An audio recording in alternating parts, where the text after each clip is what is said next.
સ્વાગત છે તમારું અમારી યુટ્યુબ ચેનલ કેપીસ કિચનમાં। તો આજે આપણે કેરી ફ્રોઝન કરતા શીખીશું। એના માટે સૌપ્રથમ સરસ પાકેલી કેરી લેવાની, પાણીમાં 10 મિનિટ સુધી રાખી દેવાની, જેથી તેની ગરમી નીકળી જાય અને એનો ઉપરનું જે મેલ હોય એ બી બધું નીકળી જાય। અને એમાં થોડી ખાંડ નાખવાની, જેથી આખું વરસ કેરી બગડે નહીં અને જ્યારે બી તમે રસ બનાવો ત્યારે તાજો ને તાજો સરસ રસ બને।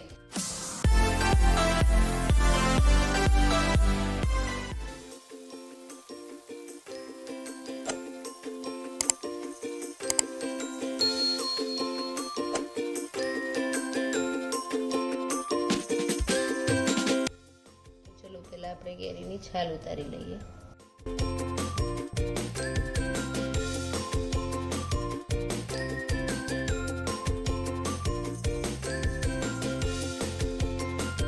હવે આપણે કેરીના પીસ કરીશું।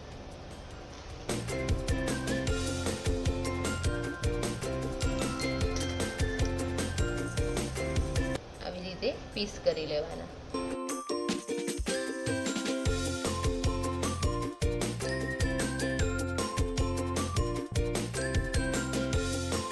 કેરી આપણે ફ્રોઝન બેગમાં ભરીશું। એમાં થોડીક ખાંડ નાખીશું, જેથી કેરી બગડશે નહીં।